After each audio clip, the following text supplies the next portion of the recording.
De ne pas trop décaler donc par rapport au timing et désolé pour le petit quart d'heure de retard. Donc, mesdames, messieurs, donc, nous poursuivons aujourd'hui nos travaux avec donc, cette troisième audition de l'après-midi avec le réseau pour la transition énergétique. Votre association elle a été créée en 1984 dans l'objectif de promouvoir les énergies renouvelables, ce dont témoigne votre premier nom, le Comité de liaison pour les énergies renouvelables. Même si vous restez fortement impliqué sur ce sujet, en particulier, vous êtes rapidement positionné sur, de façon plus générale, l'ensemble des questions de transition énergétique.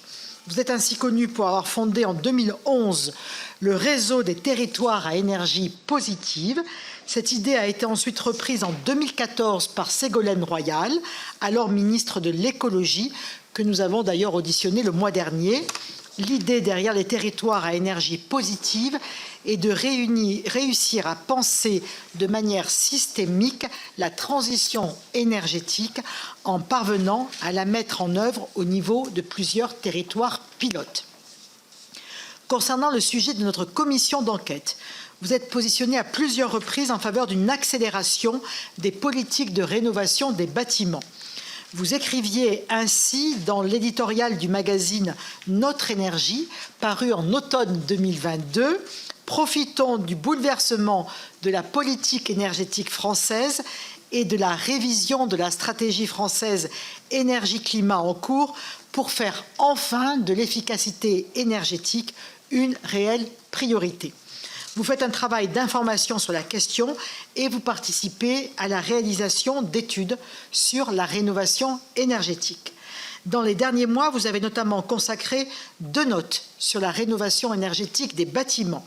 Dans la plus récente, qui est parue en janvier 2023 et qui a été réalisée avec l'association Négawatt, que nous venons également d'auditionner avant vous, vous vous concentrez sur le sujet des pompes à chaleur. Vous soutenez que l'installation d'une pompe à chaleur sans isolation thermique en parallèle est inutile dans la mesure où elles ne peuvent pas fonctionner si la chaleur requise des radiateurs est trop élevée. Qu'est-ce qui vous a poussé à vous intéresser à ce sujet en particulier?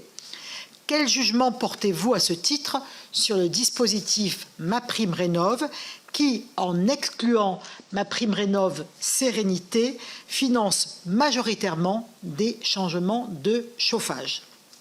Dans une note de mai 2022, vous êtes également intéressé au service public de la rénovation de l'habitat. Vous faites le constat que l'articulation entre les différents acteurs est complexe et qu'elle est globalement insuffisante pour accompagner efficacement les personnes faisant des démarches de rénovation énergétique. Pouvez-vous nous rappeler les raisons qui vous avaient poussé à formuler ce constat? Entre-temps, un arrêté relatif à la mission d'accompagnement du service public de la performance énergétique de l'habitat a été pris le 21 décembre 2022. Il précise les missions de l'accompagnateur ainsi que les conditions de délivrance de l'agrément et ses modalités de contrôle. Les dispositions de cet arrêté vous semblent-elles suffisantes? Quels sont, selon vous, les points de blocage qui demeurent dans le déploiement du service public de la rénovation de l'habitat? Avant de vous laisser la parole pour répondre à cette première question et pour un propos introductif d'environ une quinzaine de minutes, il me revient de vous indiquer que cette audition est diffusée en direct et en différé sur le site internet du Sénat et qu'un compte-rendu sera publié. Mais je dois également vous rappeler qu'un faux témoignage devant notre commission d'enquête serait passible des peines prévues aux articles 434-13, 434-14 et 434-15 du Code pénal qui peuvent aller de 3 ans à 7 ans d'emprisonnement et de 45 000 € d'amende à 100 000 € d'amende. Donc je vous invite à dire toute la vérité, rien que la vérité, et à lever la main droite et à dire « je le jure ». Je vous en remercie, donc je vous cède la parole et ensuite, monsieur le rapporteur vous posera un certain nombre de questions complémentaires. Eh bien, bonjour à toutes et tous. Donc moi, je suis Marie-Laure Lamy, je suis vice-présidente du réseau du Clair et j'y suis parce que je suis directrice d'une agence locale de l'énergie et du climat qui s'appelle Aloen et qui est située sur la Bretagne Sud.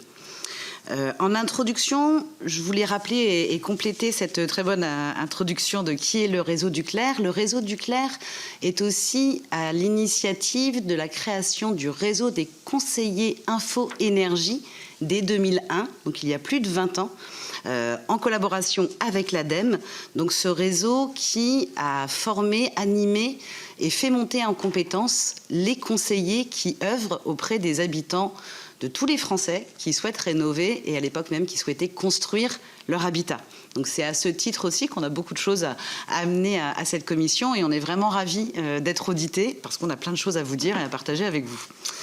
Peut-être en complément, vous dire les 2 points sur lesquels on a envie de focaliser nos discussions et on sera bien sûr ouvert à toutes les questions après.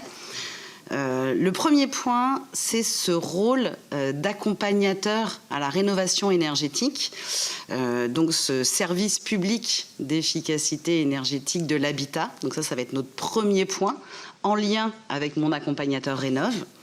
Donc là, j'interviendrai pas mal parce que c'est mon travail au quotidien. Donc ça a un témoignage non seulement véridique, mais un témoignage concret de tous les jours. Et puis en deuxième partie, on vous parlera de notre point de vue sur les aides à la rénovation globale et performante. Et là, j'introduirai et je laisserai Isabelle et Daniel compléter, puisque là, ils ont fait des études beaucoup plus concrètes que moi sur le sujet.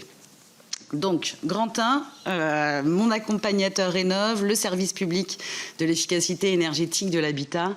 Ce que j'aimerais rappeler en introduction, c'est que depuis le lancement du programme SAR, Service d'accompagnement à la rénovation énergétique, qui doit dater de 2020, ouais, on a commencé en 2020, l'État ne met plus de budget dans ce service public d'accompagnement, puisque c'est financé par les certificats d'économie d'énergie et par les collectivités locales, aussi bien les régions que les EPCI. Donc ça, c'est un premier point qui est assez alarmant pour nous, parce que ce service public, il a besoin de visibilité, de durabilité. On a quand même ces conseillers qui accompagnent les particuliers au jour le jour dans leurs projets, sont des thermiciens de Bac+3 à Bac+5, formés, animés, régulièrement formés, qui font aussi de la veille, qu'on anime comme on peut avec le réseau du Clair, parce que c'est le premier contact du particulier quand il commence à élaborer son projet de rénovation, qui est en général un projet de vie assez conséquent, et c'est aussi un tiers de confiance, parce qu'un conseiller, alors je les appelle encore les conseillers info-énergie, je vais essayer de m'appliquer, ce sont maintenant les conseillers France Rénov'. Voilà. Donc les conseillers France Rénov' sont ceux qui vont sécuriser, accompagner, répondre aux questions tous les habitants et qui vont aider les ménages à réfléchir aux travaux les plus efficaces pour eux. Donc en général, un conseiller France Rénov', il parle de la demande initiale du ménage et il va l'amener à aller plus loin dans ses travaux grâce à des renseignements techniques, mais aussi à des renseignements financiers pour aider à faire un budget en général plus conséquent des travaux qui vont être réalisés derrière.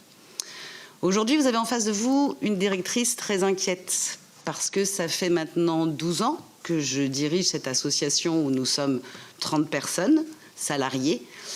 Il y a sur ces 30 personnes 8 conseillers France Rénov', aussi bien pour les particuliers en maison individuelle, pour les particuliers en copropriété et pour le petit tertiaire privé, donc pour les entreprises du territoire.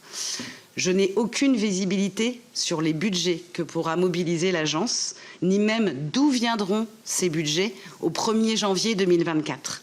Sincèrement, je ne sais pas quel montant mettre dans mon budget prévisionnel et quelle réponse apporter à ces Bac+3, Bac+5 qui ont cette vocation d'accompagner les ménages dans leur projet de rénovation.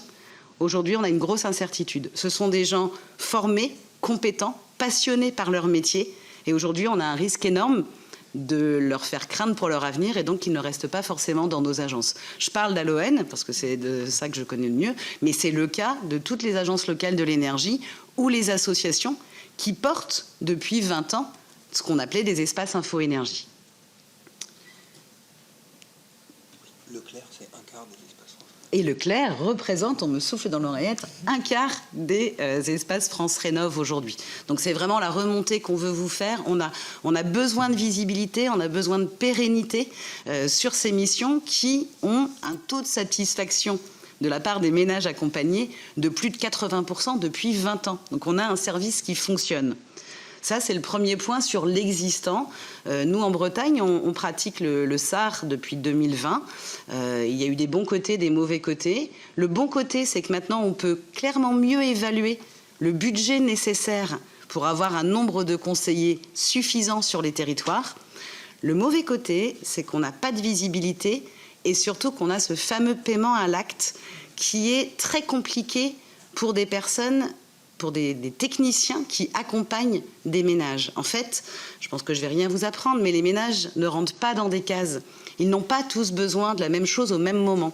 Donc ce découpage en actes A1, A2, A3, A4, A4 bis ne correspond pas à ce dont ont besoin les ménages. Donc les conseillers passent leur temps à se contorsionner par rapport à la grille tarifaire de combien va être payée l'agence, pour pouvoir quand même répondre aux besoins et donner naissance à des projets efficaces, aussi bien d'un point de vue économique, social et climatique. C'est vraiment à ça que servent ces conseillers et qui ont toute légitimité aux yeux des ménages, parce qu'ils n'ont rien à vendre derrière. C'est indépendant de n'importe quel équipement ou matériau à vendre. Et ça rassure énormément les ménages. Je vais dire un petit mot sur mon accompagnateur Rénov'.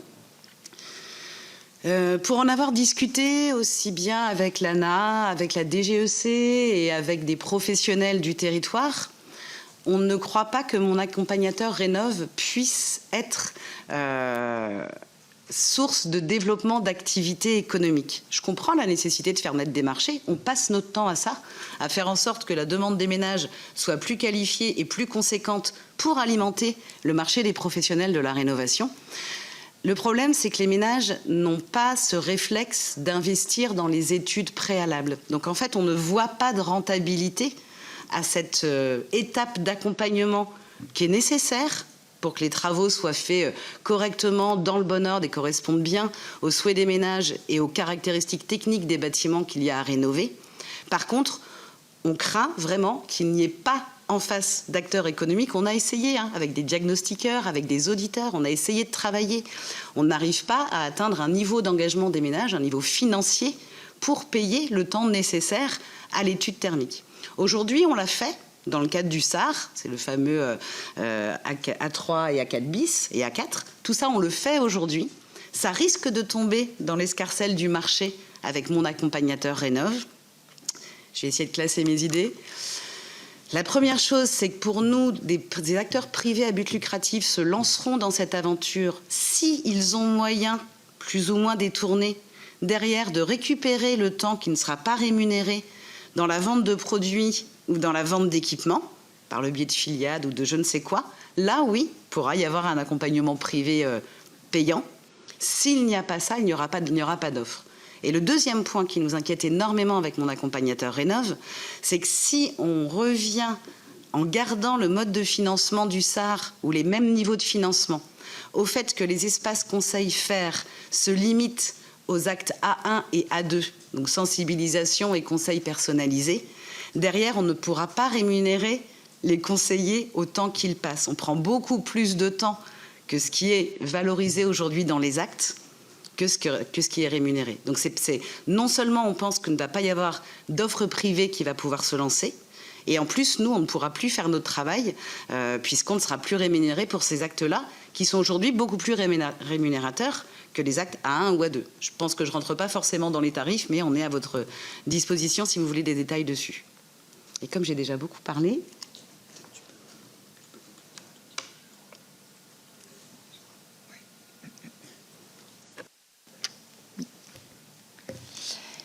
Oui, je peux apporter quelques points de complément sur le service public. Donc, merci d'avoir pris connaissance de nos notes. Donc vous savez déjà un certain nombre de positions que l'on porte.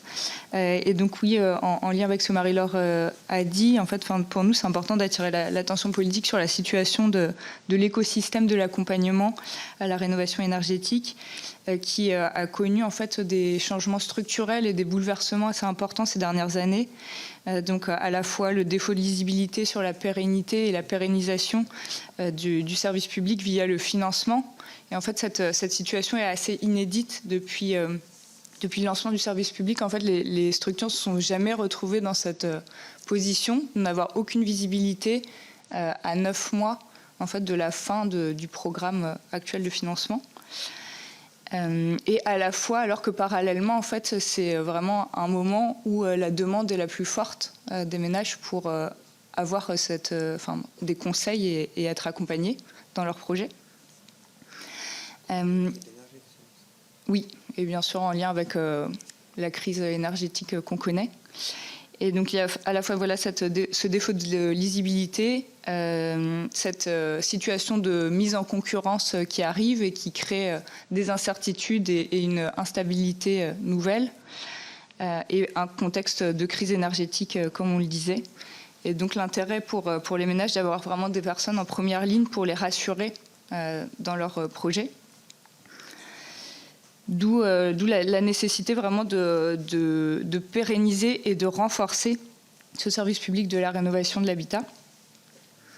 Et donc à la fois sur la question d'avoir des éléments de réponse rapides sur la partie financement du service public et sur la partie dispositif d'accompagnement, parce qu'on a compris que ce seraient deux enveloppes différentes, et là pour le moment on a la visibilité ni sur l'un ni sur l'autre, ce qui ne permet pas non plus aux structures de se positionner sur le périmètre de leur mission. Comme disait Marie-Laure, il y a les missions d'information, de conseil, mais il y en a beaucoup qui se rémunèrent sur les missions d'accompagnement actuellement, et ne sachant pas comment est-ce que ça va être rémunéré, comment est-ce que ça va être cofinancé par les collectivités, en fait c'est difficile de se projeter, voilà. Et de savoir en fait, s'il y a une viabilité économique pour la structure. Et un enjeu sur le volume de ce financement. Donc le SAR arrive à son terme, et il est important en fait que l'évaluation de ce financement ne se limite pas à l'enveloppe existante du SAR, parce qu'en fait il y a tout un tas de missions qui n'étaient pas comptabilisées dans ce programme. En fait c'était sous forme d'actes, comme l'a rappelé Marie-Laure, sur l'information, le conseil, l'accompagnement, l'audit énergétique, etc. Mais en fait, il y a tout un tas de missions qui ne rentrent pas dans le cadre de ce programme et qui ne sont pas financées, et pour lesquelles les structures passent énormément de temps. Donc tout le temps de management, de coordination, de formation, de communication, tout ce qui va être conseil aux particuliers sur la sobriété, sur l'installation d'énergie renouvelable. En fait, tous ces éléments ne rentrent pas dans le cadre du financement actuel, et donc il y a besoin d'avoir une réflexion aussi sur ces missions-là. En tout cas que le volume prévoit de les couvrir. Oui. J'ai oublié deux éléments importants en vous donnant un peu de chiffres. C'est que quand on arrive à faire des études entre quelle était la demande initiale et où est-ce qu'on arrive, deux chiffres que je voudrais vous donner, c'est qu'on passe de 1,3 actes de rénovation à 3 actes de rénovation à la sortie du rendez-vous. Donc on voit bien que l'impact des conseillers, c'est de faire monter en puissance sur les travaux réalisés. Et un autre chiffre intéressant, c'est l'équilibre entre l'argent public investi et le développement économique généré sur le territoire. Donc là, on avait calculé que pour 1 euro d'argent public, c'était 12 euros de travaux qui étaient engagés. C'était ça l'ordre de grandeur. Donc ça, c'est important parce qu'on voit bien que dans ce travail de sensibilisation, accompagnement, on a bien la sécurisation du parcours pour l'habitant, on a des travaux plus nombreux et plus conséquents, et on a une meilleure utilisation des fonds publics ou non engagés dans les travaux. C'est-à-dire qu'on a un meilleur usage de l'argent public, on sait qu'il est rare aujourd'hui, dans le développement économique, mais aussi dans la prévention des enjeux climatiques, sociaux et économiques qu'on a devant nous.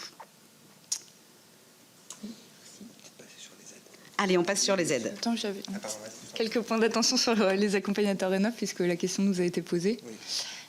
Donc, on a participé l'année dernière à la consultation qui avait eu lieu sur l'arrivée prochaine de l'accompagnateur Rénov', leur mise en place. Donc peut-être faire un focus sur les points les plus importants. Marie-Laure, je crois, on a commencé à en parler, la neutralité et l'indépendance des accompagnateurs. Donc ça, c'est une crainte qui a été soulevée. La muraille de Chine. Voilà, c'est ça. Et qui reste une crainte pour nous parce que le décret ne va pas suffisamment loin à ce niveau, puisqu'il y a la possibilité pour des entreprises de créer des filiales et de se faire agréer. Et dans le même sens, le niveau de formation et de compétences des accompagnateurs, donc nous, ce qu'on demandait, c'était un référentiel métier avec des prérequis en termes de formation, en termes de compétences, notamment sur la rénovation globale et performante, puisque le rôle des accompagnateurs Rénov' sera d'accompagner les ménages vers des projets les plus ambitieux possibles de rénovation globale. Et il n'y a aucun prérequis en la matière, ni dans le décret, ni dans l'arrêté. Donc ça, c'est quelque chose qu'on déplore également. Et donc, ces deux éléments, niveau de formation et neutralité,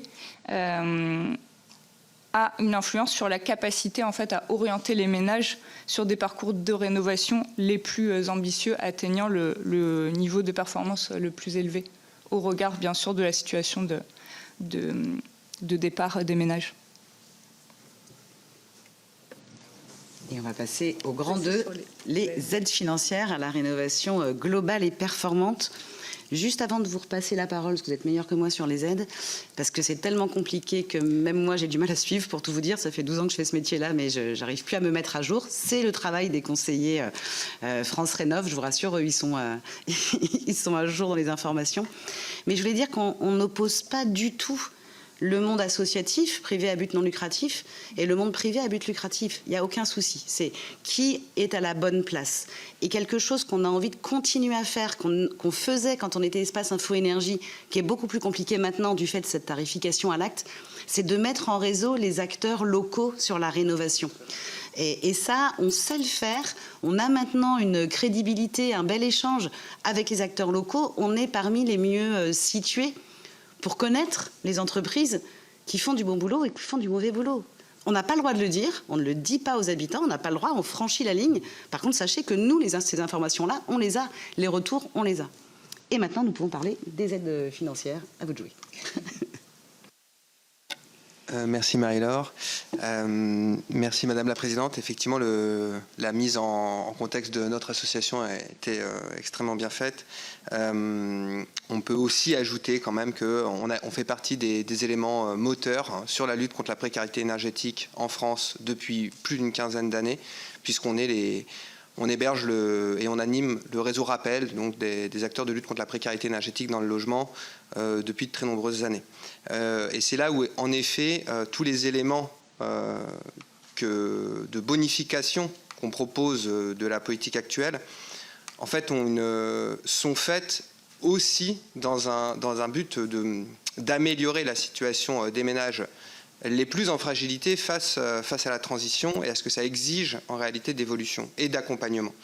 Que ce soit sur la précarité énergétique, que ce soit sur les territoires énergie positifs que vous avez cités, que ce soit sur l'efficacité énergétique dans les bâtiments. On a une attention extrêmement particulière à embarquer les ménages en fragilité, les ménages modestes ou très modestes, comme on les appelle dans le barème de l'ANA, pour qu'effectivement, il n'y ait pas d'oubliés dans ce chemin vers la transition et qu'effectivement, on puisse éviter un certain nombre de risques, on va dire, politiques également, qu'on a bien vu se matérialiser sur les 15 dernières années lorsqu'il s'agit d'accélérer sur la transition énergétique dans notre pays. Donc nous, on a une vigilance absolument particulière à cet égard, et c'est aussi ça qu'on va amener dans notre regard sur les aides. Pour le dire de manière assez rapide quand même, actuellement pour nous, il y a un grand risque à poursuivre une politique d'aide à la rénovation énergétique qui ne viserait qu'un seul indicateur, qui est la décarbonation du chauffage dans les logements. Pour nous, c'est une politique qui est trop restrictive. En réalité, les bénéfices de la rénovation énergétique sont très nombreux. On l'a vu, et particulièrement qui résonnent sur le plan de la consommation d'énergie aujourd'hui dans l'épisode qu'on connaît depuis 2 ans, qui nous permet en fait de nous prémunir d'un certain nombre de risques extérieurs, qui nous permet aussi de prémunir nos compatriotes d'un risque de flambée des prix et des factures pour les mettre en difficulté sur le reste de leur vie. Voilà. Et par ailleurs, on le sait maintenant, plusieurs études l'amènent, qui ont des impacts en fait sur la santé quand c'est bien fait, qui sont considérables. Voilà. Et on a une kyrielle en fait de co-bénéfices, qu'on appelle les co-bénéfices à la rénovation énergétique, qui sont difficiles à prendre en compte dans une équation financière, mais qui au niveau social doivent être bien pris en compte pour voir en fait quels sont les différents effets de levier que peut avoir une politique de rénovation énergétique de l'ensemble des bâtiments bien menée. Nous, on est quand même beaucoup plus spécialisés là, et dans nos interventions sur le logement privé, parce qu'on pense que c'est le segment qui est le plus en risque, là où il y a le plus de choses à faire, et puis qui par ailleurs représente le plus grand nombre de nos concitoyens. Voilà. Mais il y a aussi pas mal de choses à dire sur les bâtiments publics, sur le logement social, sur le parc tertiaire évidemment, mais on ne peut pas en parler là. Donc, pourquoi, pour nous, ça devient très important en fait de continuer les orientations vers la rénovation performante. Juste pour le dire très rapidement, en fait, on a 4 éléments fondamentaux qu'il faut faire impérativement progresser pour avoir des effets généraux au niveau des attentes, des objectifs qu'on s'est fixés, qui sont quand même très importants à l'horizon 2030 et à l'horizon 2050. Donc, ce qu'on appelle les éléments structurels. Donc là, on prend du temps sur 2, qui sont les questions d'accompagnement et les questions de l'orientation des aides vers la rénovation globale et performante. Mais il y a aussi tous les éléments de communication qui sont très importants et d'information. Peut-être je pourrais revenir là-dessus dans vos questions, mais ça nous semble très très important de bien dire ce qu'est la rénovation énergétique aux Français, en quoi ça consiste, et donc de bien accompagner vers ces gestes-là. Également un autre élément qui est très important, sur lequel peut-être on pourra revenir, qui est le nécessaire compagnonnage de l'évolution des aides avec l'évolution du cadre réglementaire. Et on pourrait aussi prendre quelques exemples, notamment sur les opportunités de rénovation qu'on peut identifier lors des mutations, qui pourraient dans le futur devenir des obligations, sur le renforcement du cadre réglementaire sur les logements en location, sur un certain nombre d'autres décrets, voilà, qui accompagnent en fait, qui guident les choix et les possibilités des ménages en fonction des bâtiments, qui leur permettent d'atteindre les bons résultats. Aujourd'hui, ce qu'on voit sur les aides, c'est qu'on a un déséquilibre extrêmement important des aides en faveur de gestes décoordonnés d'une manière générale, au détriment finalement d'une accélération sur la rénovation globale. Alors, ce qui est intéressant d'observer, c'est qu'au niveau du discours public et politique, c'est l'inverse. En fait, on a un rattrapage finalement du discours politique vers la rénovation globale, mais qui ne correspond pas à ce qu'on observe sur l'évolution des aides, ni ce qu'on observe sur de quoi les gens se saisissent en fait en réalité. Parce que c'est normal, l'influence du politique et de la communication, du discours politique, est très important dans le choix en fait des individus. Il y a quand même, malgré ce qu'on dit, une forme de poids de la parole des politiques et des agences, ou de l'ensemble des acteurs qui sont prescripteurs en fait en réalité. Et donc quand la politique publique, elle s'oriente actuellement dans un tel déséquilibre, et là je vais passer la parole à ma collègue parce qu'en fait c'est ce sur quoi la dernière étude que vous avez citée sur comment on libère les bénéfices des pompes à chaleur, comment on fait aujourd'hui d'une faiblesse une force dans le futur. En fait, c'est risqué en fait. Voilà. C'est très risqué d'avoir une politique qui ne cherche pas à aller vers le global et donc libérer tous les bénéfices potentiels, et même qui défavorise au final, quand on regarde les aides vraiment dans leur contenu, donc MaPrimeRénov' essentiellement aujourd'hui, la rénovation globale par rapport à la rénovation par geste. Ça a été un peu corrigé là, lors de la dernière loi de finances, où on voit, effectivement, là, on commence à voir le passage dans la réalité du renforcement du discours sur la rénovation globale. Voilà, donc ça c'est principalement, donc voilà. Donc les aides actuelles, en fait, elles ne sont pas alignées avec l'objectif de rénovation performante. En fait, par exemple, une illustration, c'est qu'il y en a aucune, en fait, qui est fléchée vers l'atteinte du niveau BBC rénovation. Pourtant, ce sont les termes qui sont utilisés dans les objectifs, dans les documents cadres de notre pays. Et là, il y a un découplage, là, il y a un problème, sauf à la marge, on va dire, avec des petits bonus, mais qui ne sont pas saisis. Je vous épargnerai le chiffre qui concerne les bonus d'atteinte du BBC Rénovation sur MaPrimeRénov'. On en a suffisamment parlé. Ça fait l'objet de controverses qui, pour nous, ne sont pas vraiment pas intéressantes en réalité, puisque nous, notre objectif, ce n'est pas de faire des controverses, c'est de faire progresser l'ensemble de la politique publique. Donc, on l'a dit, le montant de l'aide des aides pour la rénovation globale, il est trop faible, ce qui fait qu'en fait, on a un problème de viabilité économique, en réalité. Alors, c'est moins vrai avec l'augmentation des prix de l'énergie. Mais en même temps, l'augmentation des prix de l'énergie, ça retire des capacités d'investissement aux ménages. Donc, on se retrouve un peu... voilà, il faut aussi accélérer là-dessus. Un tout petit complément, parce que c'est important. Sur les aides à la rénovation globale, le concret qu'on voit sur le terrain, c'est qu'en fait, les ménages n'arrivent pas à récupérer les aides au final. Notamment sur les certificats d'économie d'énergie. Aujourd'hui, on a encore eu des discours de courtiers qui, en fait, spéculent sur les aides à la réno et, basés sur les certificats d'économie d'énergie, et mettent 6, 7, 8 mois à reverser les aides. Au final, on se retrouve avec des ménages qui attendent les aides pour pouvoir payer les travaux, donc sont obligés de réduire ce qu'ils avaient prévu. Donc on a un vrai souci, on pourra en parler aussi beaucoup, avec ces certificats d'économie d'énergie qui sont malheureusement pas utilisés comme la théorie économique le souhaiterait. C'est pas tout à fait ce qu'on voit sur le concret du terrain. Et peut-être un mini complément là-dessus. L'accompagnement, le rôle de l'accompagnement et des espaces Conseil France Rénov' est clé parce qu'en fait, en plus de ça, il y a une complexité administrative, une lourdeur sur le montage des dossiers de rénovation globale. Et là, il y a vraiment des difficultés très importantes. Et les retours terrain, c'est qu'il n'y aurait même pas en fait, de dossier sans accompagnement. Voilà, pour finir un peu sur l'état des lieux, il y a aussi la question donc, de la dispersion des aides. En réalité, le problème, c'est pas forcément, alors peut-être il y a d'autres échos, et puis on peut nuancer, c'est pas tellement le montant global des aides publiques actuelles qui a un problème, plutôt que la capacité à s'en saisir pour financer les bons projets, ce que nous on appelle les bons projets, ceux qui libèrent tous les bénéfices dont on a besoin. Et donc ce qu'on appelle, en fait, ça génère des coûts de transaction qui sont trop importants. Il y a une dispersion finalement de l'énergie consacrée à rassembler les aides par rapport à se consacrer à son projet qui est trop importante. Donc il y a une question de réaligner les aides, de mieux les emboîter.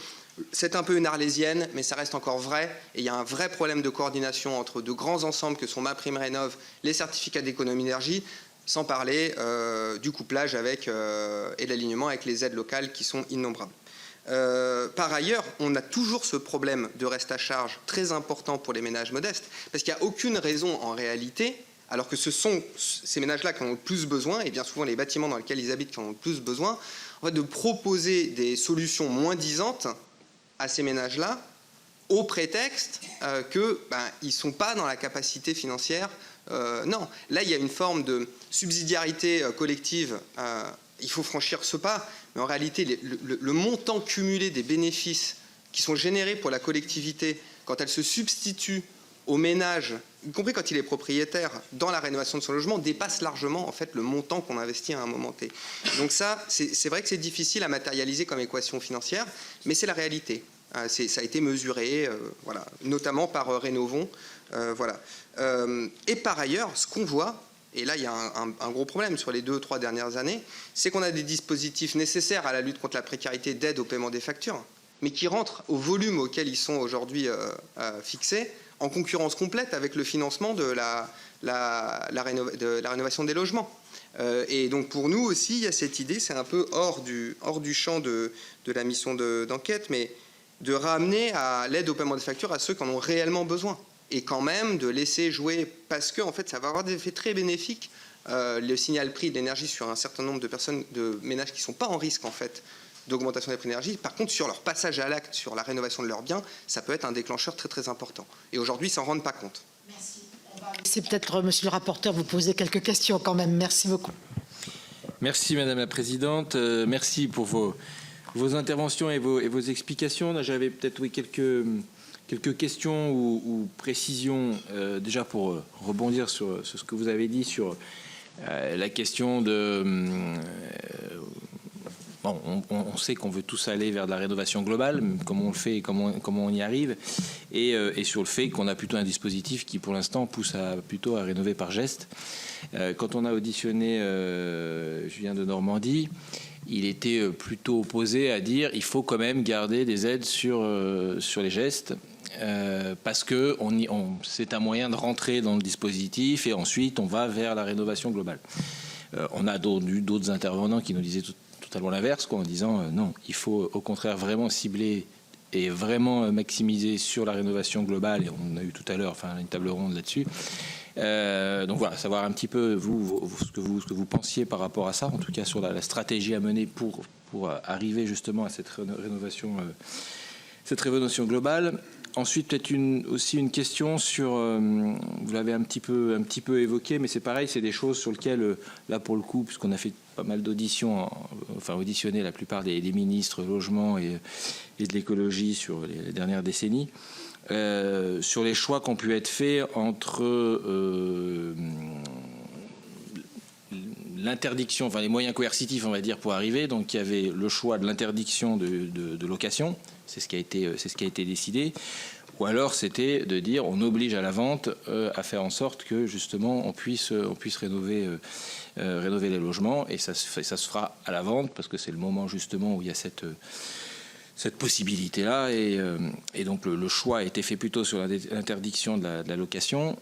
Voilà, savoir ce que vous en pensiez. Je crois que c'était pareil. Je crois que c'est François de Rugy qui était plutôt qui avait plutôt lancé cette idée de dire il faut vraiment le faire à la vente, en s'inspirant un petit peu de ce qui peut se faire sur l'assainissement avec le modèle d'Espanc, et de dire voilà quoi, du coup il y a une obligation de mise en conformité à chaque vente. Et il disait qu'il n'avait pas du coup obtenu cet arbitrage et qu'on était plutôt parti sur l'interdiction des locations et d'aller vers ce sens-là. Donc savoir si vous aviez des éléments, vous en tout cas, un avis là-dessus. Et puis ça a été dit donc sur votre réseau, sur la mise en place au départ des TEPOS sur les territoires, et c'est vrai que c'était quelque chose. Au-delà de tout ce qu'on peut se penser sur les TEPOS, mais en tout cas, quand il y a eu ce dispositif-là, on a aussi auditionné Ségolène Royal.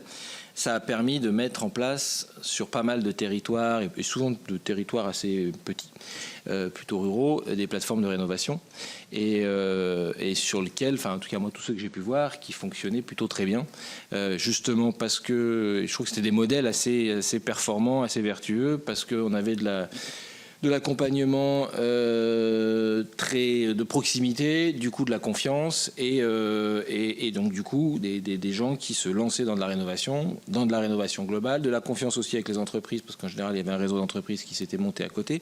Je trouve qu'on avait des exemples qui marchaient très très bien, et pour voir un peu, pour avoir rencontré les mêmes aujourd'hui, ils sont tous assez désolés de dire qu'on les a réorientés dans un système qui a totalement, ce que vous disiez aussi, des problématiques de financement pour pouvoir pérenniser ce qu'ils avaient mis en place, mais surtout un système avec le service public de la rénovation de l'habitat, en lien avec les régions, avec des financements dont on ne sait plus trop d'où ils viennent, et ils arrivent du coup à des performances très très faibles en termes de logements rénovés par rapport à ce qu'ils pouvaient avoir. Donc c'est vrai que beaucoup se posent pas mal de questions.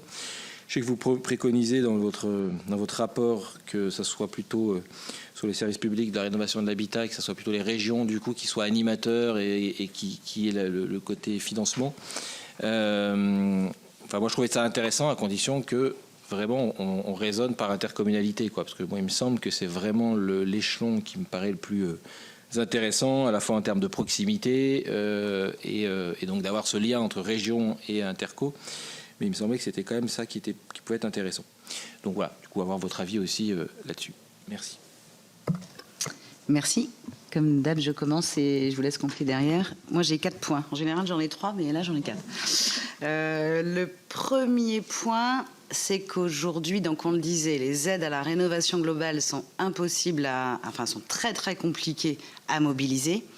ce qui entraîne un déficit d'intérêt sur l'isolation, sur les travaux d'isolation. C'est beaucoup plus simple de mobiliser des aides pour changer son mode de chauffage, et ça, c'est une catastrophe.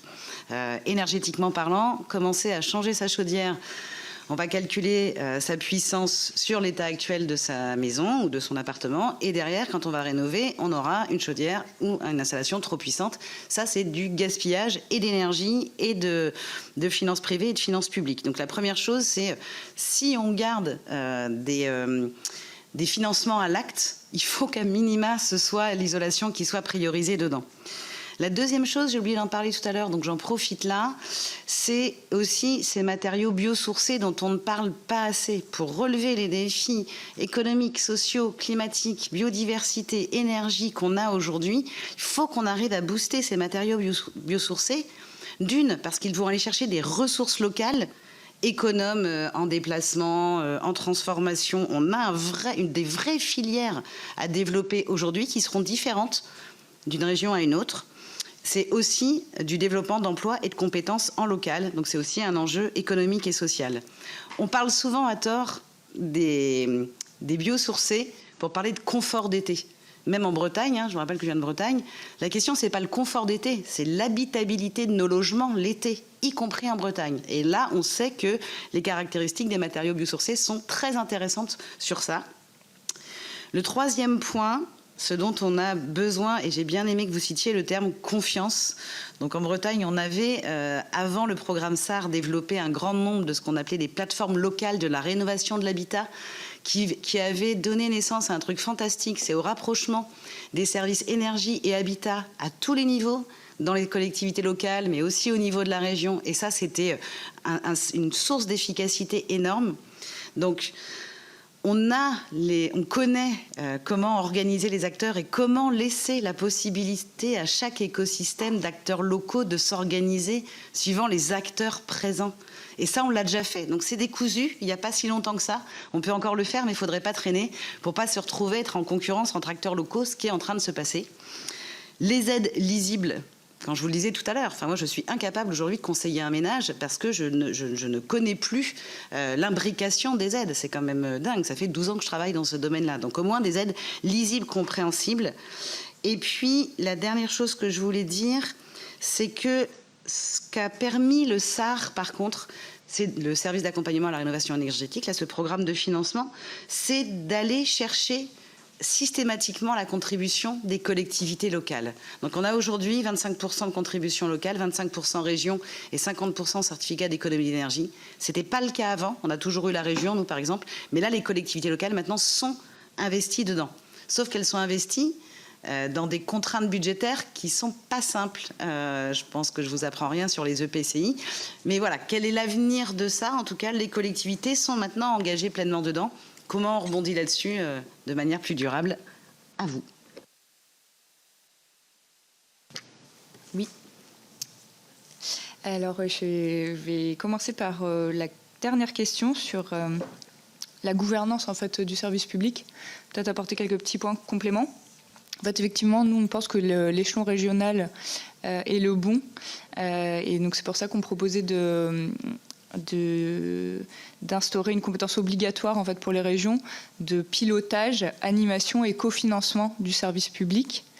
Mais on est tout à fait d'accord avec vous que sur la mise en œuvre, c'est les EPCI, alors nous on dit les collectivités infra-régionales, parce qu'on intègre aussi les départements dedans, parce qu'en fait en fonction des territoires, ils sont quand même aussi très impliqués dans la mise en œuvre du service public. Et donc voilà, avoir cette compétence obligatoire au niveau de la région, mais dans la mise en œuvre opérationnelle et dans l'organisation du service public, que ce soit une gouvernance partagée en lien avec ces collectivités infrarégionales. Et pour répondre ensuite à votre question sur les aides, est-ce qu'on trouve pertinent de conserver des aides sur les gestes de travaux? Alors, je pourrais faire le lien justement avec nos travaux sur les pompes à chaleur. En fait, pour nous, sur des gestes isolés, non, mais sur des gestes qui permettent aux ménages de rentrer dans un parcours de rénovation performante par étapes, là, ça s'entend. Et je fais le lien parce que tout à l'heure, Madame la Présidente nous a posé une question à laquelle on n'a pas encore répondu sur qu'est-ce qui nous a poussé à choisir ce sujet. En fait, plusieurs choses. Donc, il y a eu le constat le contexte réglementaire est de plus en plus favorable à l'électrification des usages, à la fois par la nouvelle réglementation environnementale, et aussi en fait sur les dispositifs d'aide. Et là, quand on prend les chiffres, c'est assez implacable. En 2022, 66,5% des travaux engagés pour MaPrimeRénov' concernaient un changement de système de chauffage, contre seulement 20% pour l'isolation. Donc en fait, c'est tous ces constats-là qui émanent du terrain. Les conseillers observent cette tendance. Et voilà une crainte, en fait, parce que les aides à l'isolation baissent et il y a ce focus qui se fait sur la décarbonation des usages. Et donc pour nous, c'était important de creuser ce sujet et d'essayer de comprendre les limites de cette politique. Et en fait, donc l'objectif de cette note, c'était pas du tout de jeter le discrédit sur les pompes à chaleur. Au contraire, en fait, c'est de montrer que elles ont vraiment une technologie qui a un rôle majeur à jouer dans la décarbonation du chauffage, dans la décarbonation même des bâtiments plus largement. Mais ce sera d'autant plus le cas si elles sont couplées à une rénovation performante. Et donc là, en fait, la note s'appuie sur une étude, une modélisation de différents scénarios d'installation de diverses technologies de pompes à chaleur, couplées ou non à une rénovation. Et en fait, on voit quand il y a vraiment la combinaison rénovation performante et installation de pompes à chaleur, les impacts sur tous les indicateurs, que ce soit baisse des consommations d'énergie, énergie primaire et finale, baisse des réduction des émissions de gaz à effet de serre, réduction également de la pointe électrique. En fait, c'est vraiment sur tous ces indicateurs, quand il y a couplage, c'est là où on va avoir les meilleures performances et de très loin. Ça, je vous invite c'est bien démontré dans la note via des graphiques. Et donc, dans ce cadre-là, on fait un certain nombre de recommandations pour limiter, on va dire, encadrer plutôt, en fait. C'est pas limiter, c'est encadrer le développement des pompes à chaleur sur le territoire et permettre, en fait, justement, favoriser le couplage rénovation performante et installation de PAC. Et donc, peut-être rapidement, un rappel de ces recommandations. Donc, via l'introduction d'un critère technique de température minimum des émetteurs de chaleur à introduire dans les aides publiques et privées, donc à la fois MaPrimeRénov' et les certificats d'économie d'énergie. Et ensuite, de favoriser, de réorienter massivement les aides vers la rénovation performante. Donc ça, Daniel pourra appuyer. Et donc justement, en privilégiant, donc pour favoriser le couplage, ça doit justement passer par installation de pompes à chaleur, oui, adossée à deux gestes sur l'isolation de l'enveloppe et la ventilation, par exemple. Les autres recommandations, c'est aussi incitation à l'installation de pompes à chaleur eau parce qu'elles ont de meilleures performances.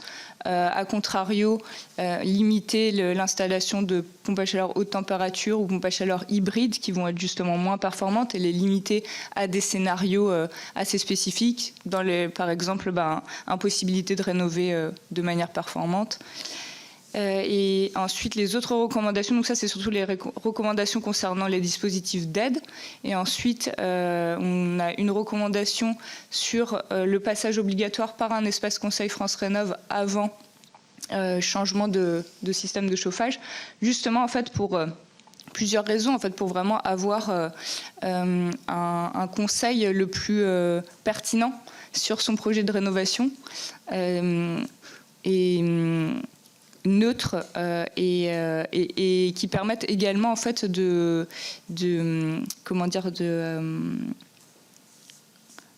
mettre en garde les ménages, notamment contre le démarchage abusif et téléphonique qui est interdit mais qui reste une réalité malheureusement assez... Un tout petit complément là-dessus, c'est intéressant parce que cette mesure-là, Elle nous est demandée par des plombiers chauffagistes qui font partie du réseau du Clerc de nous dire, mais s'il vous plaît, demandez un passage obligatoire par les espaces conseils, parce que nous, derrière, on est obligé de passer un temps énorme pour déconstruire ces fameuses suites de démarchage. Oui, donc voilà, ça c'est cette recommandation. Et les deux dernières, c'est sur le référentiel RGE. Donc j'imagine que vous avez déjà dû en parler également. D'accord. Mais voilà, on a des recommandations dans ce sens-là pour renforcer le référentiel, aller vers, aller vers des méthodologies harmonisées entre les installateurs. Et le dernier point, c'est sur la maintenance, d'accentuer la communication sur la maintenance des pompes à chaleur, parce que en fait, les gens ne sont pas au courant que c'est une obligation. Merci, je complète très rapidement pour laisser encore une petite série de questions. Donc en effet, je vais revenir sur la question du palier, parce que en fait, on a tendance à caricaturer notre position. Nous, on est pragmatique. En fait, on est les 400 membres ou les plus de 300 à 400 membres du réseau du Clerc. En fait, sont des praticiens de la transition énergétique. Donc, alors on théorise un peu pour faire des recommandations, mais en réalité, on est pragmatique. Ce qu'il faudrait changer dans la logique, c'est bien de privilégier d'abord, d'avoir un système qui puisse permettre de privilégier d'abord des rénovations globales et performantes en une fois, puis des rénovations globales et performantes en plusieurs étapes, puis enfin laisser la porte ouverte effectivement aux gestes. Mais dans cet ordre-là, là on fait l'inverse. Là on fait l'inverse, c'est d'abord les gestes, puis les rénovations par étapes et enfin l'inverse. Et donc l'idée c'est sur une évolution de plusieurs années, hein. Enfin on dit, il y a quand même des briques structurelles assez importantes à faire bouger pour qu'on puisse faire ça. Donc on ne peut pas dire qu'on va le faire du jour au lendemain, et ce n'est pas ce qu'on demande en fait. On demande qu'on mette en place les conditions pour permettre à l'horizon 2030 de pouvoir effectivement signer l'extinction du soutien au geste unique à un horizon raisonnable. Parce que en fait, les défis qui sont devant nous appellent à ce genre de réforme de la politique publique. Ça a un avantage aussi très important sur les fraudes et les aides, parce qu'on en entend beaucoup parler, ce qui a tendance à jeter un peu le discrédit général sur cette politique publique, on pourrait y revenir, et qui est en fait probablement finalement une petite musique assez fausse. En réalité, c'est beaucoup plus difficile de frauder ou de proposer des offres un peu éthérées sur la rénovation globale, même par étapes, que de le faire par geste. Il y a beaucoup moins de place, disons, et ça effectivement, ce sera un moyen de contrôler en fait les aides bien plus fort pour l'État que de mettre en place des dispositifs de suivi, de contrôle qui sont de plus en plus complexes. On nous fait remonter ça aussi, et qui finalement pénalisent plus finalement les gens honnêtes, enfin les structures honnêtes, que les spécialistes de la fraude qui, eux, s'arrangent toujours pour trouver le chemin pour passer entre les obstacles qu'on leur met. Puisqu'ils sont spécialisés dans la fraude, en fait, dans le montage de dossiers administratifs et fiscaux, et pas dans les travaux. Voilà, ou dans le conseil. Donc c'est ça. Donc nous pour dire, donc on est plutôt pragmatique. Je voulais juste revenir aussi sur les choix, sur ce que vous nous avez dit sur les évolutions réglementaires, parce que je pense que c'est très important en effet. Je ne pense pas que le choix il était objectivement fait. Alors j'étais pas de ce côté-là de la barrière, hein, j'étais plutôt de l'autre côté, parce que nous effectivement on a été en grande promotion d'abord de l'interdiction de location en 2019 dans la loi climat-énergie, puis de l'obligation conditionnelle de rénovation énergétique en 2021.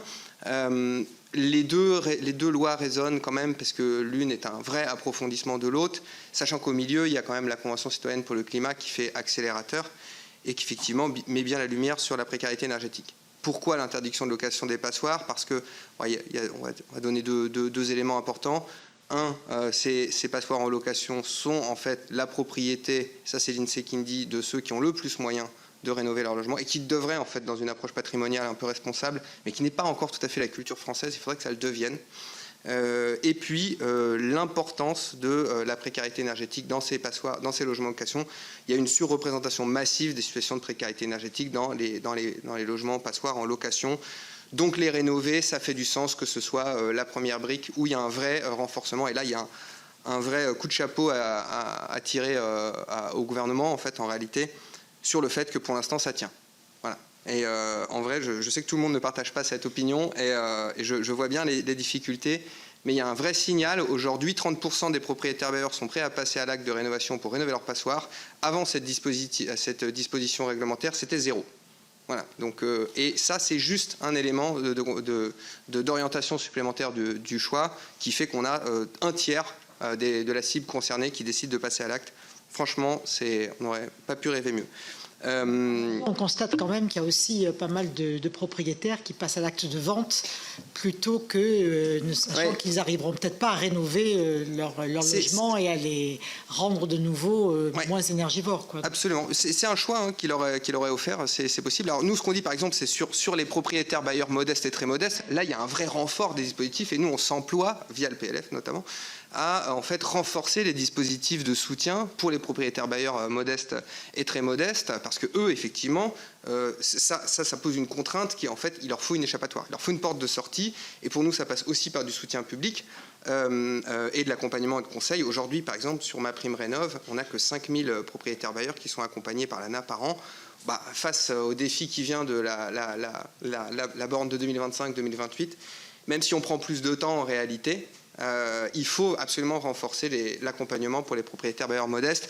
Et je dirais que ça reste raisonnable parce qu'en termes de proportion, encore une fois, je dis, c'est 10% des passoires en location qui sont la propriété de ménages qui sont modestes et très modestes. Donc 10%, c'est 90%. L'attention publique, elle doit être vraiment consacrée à l'accompagnement de ces ménages-là de manière à ne pas les mettre dans une difficulté extraordinaire. Et puis j'en termine sur l'obligation conditionnelle, c'est-à-dire que pour nous, on pense qu'à un moment ou à un autre, il va y avoir des dispositifs d'obligation. Mais on ne sait pas quand, en fait, plus tard dans le temps. Là, l'idée, c'était essayer de mettre l'attention sur qu'est-ce qu'il faut mettre en place, c'était ça l'intérêt du conditionnel, pour pouvoir arriver un jour à une obligation. Parce que sinon, on met les gens devant une impossibilité de réalisation, et ça, c'est pas possible, en fait. Du coup, en fait, ça évolue comme ça. C'est pas comme ça. C'est que l'obligation conditionnelle, l'opportunité systématique de rénovation, au moment de la mutation, ciblée sur les passoires, c'est quelque chose qui arrive après une obligation générale. C'est le fruit d'une réflexion entre les pouvoirs publics et la société civile qui dit une obligation massive aujourd'hui, c'est pas possible, mais par où on commence? Et effectivement, tout le monde le dit. Le moment de la transaction, c'est le moment où on fait les travaux, c'est le moment où le logement est vide, c'est le moment où les gens ils sont dans un projet de rénovation qui peut être important, mais il faut qu'ils calibrent, il faut qu'ils soient bien accompagnés. Ils le seront d'autant plus si on leur dit, pour toutes les passoires, 100 à 150 000 transactions par an quand même, on verra si ça continue comme ça, où là il y a un vrai signal politique à envoyer pour dire là c'est le moment. Là c'est le moment, c'est un moment de vie dans le bâtiment, c'est un moment dans votre vie. Évidemment, il faudrait convaincre un peu les financeurs, parce qu'il n'y a pas que les aides publiques dans le financement. Oui, il y a les ressources propres des ménages et il y a la participation des acteurs du financement dans cet effort-là. Et aujourd'hui, on ne peut pas dire qu'il soit vraiment au rendez-vous, comme ces 15 dernières années en vérité. Il laisse les pouvoirs publics se débrouiller avec le problème et les ménages se débrouiller avec le problème en oubliant complètement leur mission de financement, notamment dans l'immobilier et dans le maintien en gamme de la performance et aux normes en fait des logements. Voilà. Messieurs, est-ce que vous avez des questions? François Calvet. Moi, l'avion en est la cause, mais je ne contrôle pas les horaires d'avion maintenant. Je ne contrôle pas grand-chose d'ailleurs. Je m'aperçois, alors je ne sais pas si je serai dans le tempo, mais depuis le début où j'ai assisté à beaucoup d'entretiens, je m'aperçois, moi qui étais parlementaire à l'Assemblée et au Sénat, que si j'avais su toutes ces lois, je ne les aurais pas votées. Je ne les aurais pas votées parce qu'on étudie la technique et tout ce que vous dites. Après, nous, quand on a mis les catégories G, machin, etc., toutes ces normes, on ne savait pas très bien ce que ça comprenait. Moi, j'avoue que personnellement, peut-être que mon collègue me dira, on était en train d'en parler un peu, mais bon, première chose. Donc, moi, je vous le dis, si vous continuez à vouloir appliquer ces normes aussi rapidement, il y aura un effondrement de tout le marché. D'ailleurs, le rapporteur a dit tout à l'heure, a parlé des ventes, les bailleurs vendent le plus possible leurs biens. Et alors, il y a un endroit où ça sera impossible, c'est la montagne. Moi, j'ai tous les agents immobiliers qui me préviennent de ce qu'on ne pourra pas appliquer les normes que vous prescrivez avant les dates. C'est impossible. Et même, peut-être, c'est impossible tout court. Voilà. Parce qu'elles sont trop importantes. Moi, je vous parle de secteurs comme Font-Romeu, je vous parle de secteurs qui sont... Non, mais moi je te dis ce qui se passe. Je te dis ce qui se passe et c'est le retour que j'en ai. Je veux l'exprimer, même si ça sert à rien sûrement, mais moi je veux le dire, on ne va pas y arriver. Parce que les normes qui sont faites souvent pour la ville, pour des endroits. Nous, on n'a pas du tout la même chose. On ne vit pas pareil. Voilà. Dans les bâtiments, il faudrait peut-être regarder un peu. Non, mais attendez. Moi, je suis à Perpignan. Je viens d'éteindre le chauffage. Bon, ici, on l'a pas éteint. Vous comprenez? Bon, c'est pas du tout pareil. Voilà. Mais on n'en tient jamais compte. On nous impose des normes qui sont complètement à l'envers de ce qui se passe, de la réalité des situations locales et géographiques. Moi, je voudrais qu'elles soient prises en compte parce que tout ça fait que on aura un effondrement. Parce que bon, on pourrait penser que bon, on va construire d'autres. Non, on ne peut plus construire. Donc, le problème est réglé. Donc, il n'y aura pas de construction nouvelle. On nous dit de rénover les logements en ville. Mais comment voulez-vous faire des rénovations en prenant en compte toutes ces normes? Personne ne peut les amortir, ni personne ne peut, même pas les offices HLM, donc encore plus. Donc, moi, je ne suis pas très optimiste. Alors, je vais passer la question, mais cette question me taraude depuis le début, où j'entends, on m'accable de normes, je suis en train de m'affaisser sérieusement, et je voudrais pouvoir relever la tête par rapport aux gens que j'ai représentés pendant 25 ans. Bon. Moi, je vois que là, au fil des années, c'est plus possible. Voilà, moi, je le dis à ma façon, mais je vous le dis. Merci Madame la Présidente. Pour aller un petit peu dans le sens de ce qui vient d'être dit, moi, je pense que ça pose la question de l'évaluation des impacts des textes que l'on est amené à voter. Effectivement, c'est ce que dit notre collègue. Et il serait intéressant que dans le cadre de la commission d'enquête, on regarde ce qui était à notre disposition en matière d'études d'impact par rapport à tous les dispositifs auxquels on est confronté maintenant, qui sont à notre disposition. Et je pense qu'on va être très très surpris. Parce que je pense que cet aspect-là, ça vaut pour ce sujet comme pour beaucoup d'autres. Ça fait partie d'ailleurs de mes dadas, tu le sais. Je pense qu'on est très faible dans notre pays en matière d'études d'impact et que finalement on amène le législateur sur des voies qui sont par ailleurs absolument nécessaires. Parce que je crois que ce sujet, je ne le discute pas sur le fond, mais sur la façon dont on rentre dans les sujets, dont on se les approprie, étant entendu que, in fine, et on est en train de le vivre, à chaque audition, le comment finit par primer sur le quoi, c'est-à-dire la façon dont on s'organise pour y arriver finit par être surdéterminante, finalement, par rapport au résultat final. On s'aperçoit que, encore une fois, on légifère en mettant la charrue avant les bœufs, Et je pense que ça, c'est bon pour personne. C'est pas bon pour l'image du législateur, mais c'est pas bon non plus pour les acteurs directement concernés par rapport à la mise en œuvre dont vous faites partie. Donc je pense que ça serait intéressant que la commission d'enquête regarde cet aspect-là, si c'est possible. Qu'est-ce qu'on nous promettait en la matière par rapport à là où on en est aujourd'hui et à ce qui reste à faire. Parce que derrière ça, je finis là-dessus, il y a aussi, on en parle très peu, mais c'est fondamental, les volumes d'argent public qu'on va pouvoir consacrer à ce sujet, à côté d'autres sujets qui sont tout aussi importants par rapport aux enjeux de transformation climatique divers et variés. Enfin voilà, j'aime pas les meilleurs, on les a tous en tête. À un moment donné, je pense que compte tenu de l'état des comptes publics, dès aujourd'hui, on ne va pas pouvoir tout faire. Et qu'on va être confronté au plus haut niveau à des choix politiques difficiles à faire, mais qui seront indispensables. Et dans ce contexte-là, est-ce qu'un sujet comme celui qui nous intéresse en ce moment à la Commission économique devra passer devant d'autres qui sont aussi importants ou tout aussi importants? Voilà, enfin, c'est la place de la politique, ça. Mais je pense qu'on va être confronté à ça aussi. Et qu'il ne faut peut-être pas laisser rêver. Voilà. Et ça pose la question de la faisabilité, finalement, de ce que tu disais, François, de la faisabilité d'ores et déjà des objectifs qui nous sont assignés, me semble-t-il. Le rapporteur, et puis après on vous laissera le mot de la fin.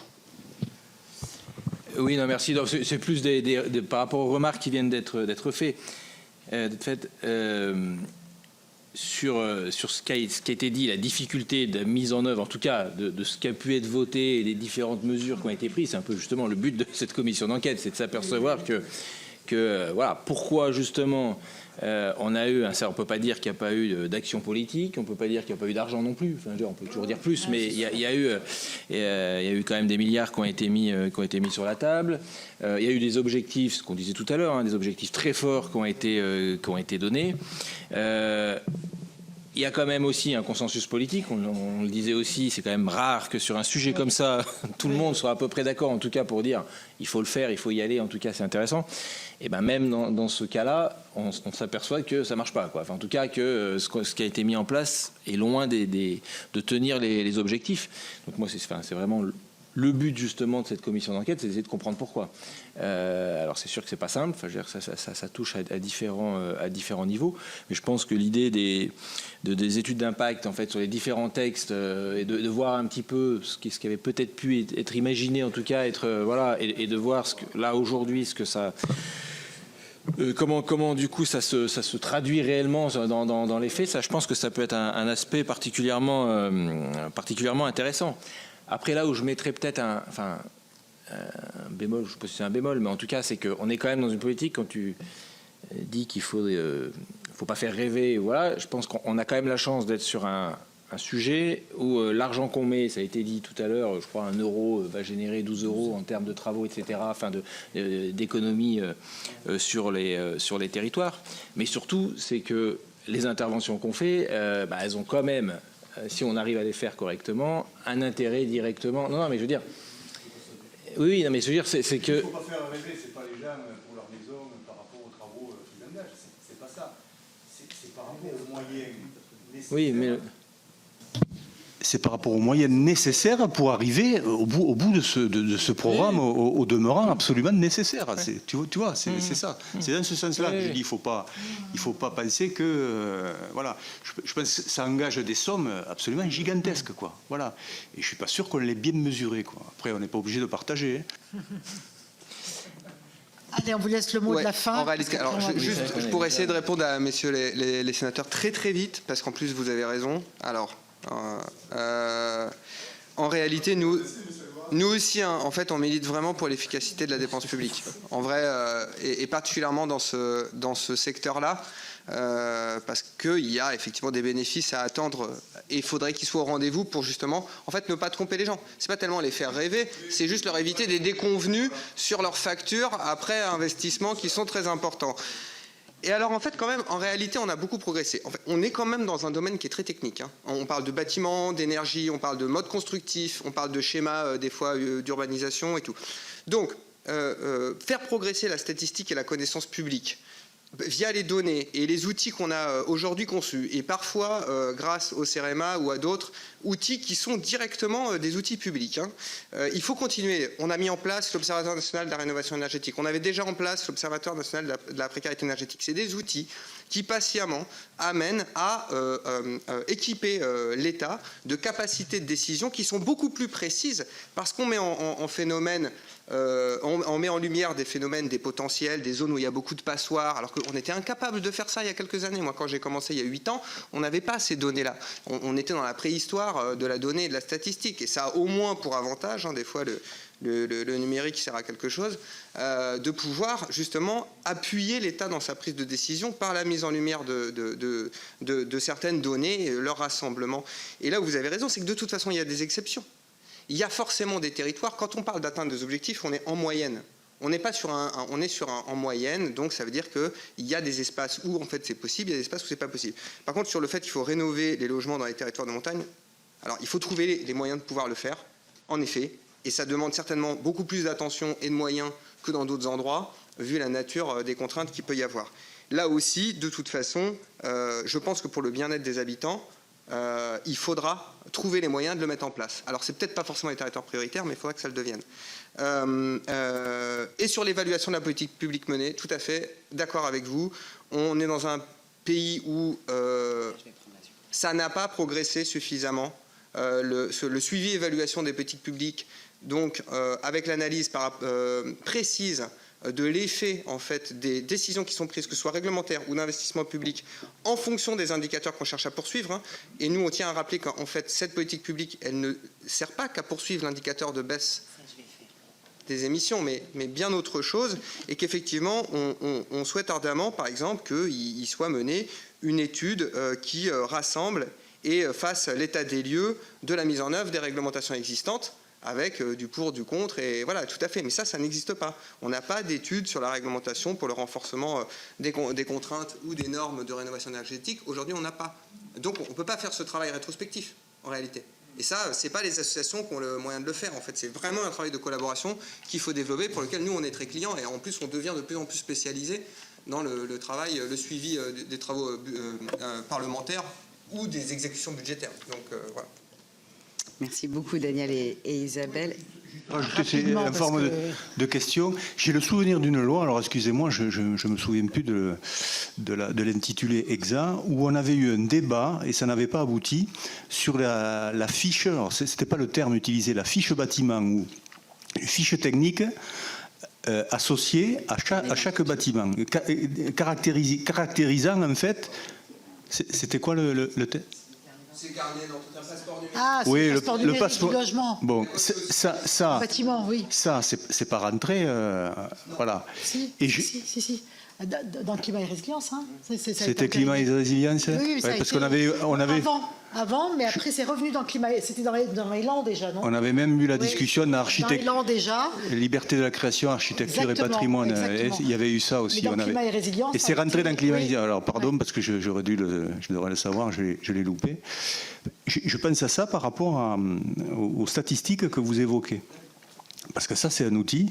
Voilà, très pragmatique, qui, s'il est bien mis en œuvre, permet à terme d'avoir une connaissance du bâti fine et permettant de développer des simulations, même s'il faut, des modèles, etc.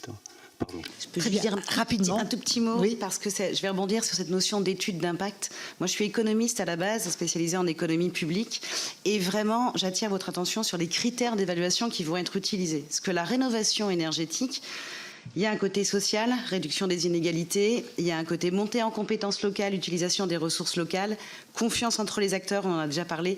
N'utilisez pas que des critères économiques classiques. La rénovation énergétique, elle amène des choses beaucoup, beaucoup plus riches, notamment sur les liens entre humains. Voilà ce que je voulais dire. Merci beaucoup en tout cas à tous les trois. Et puis bonne soirée. On a encore une audition qui va terminer et achever cet après-midi. Merci.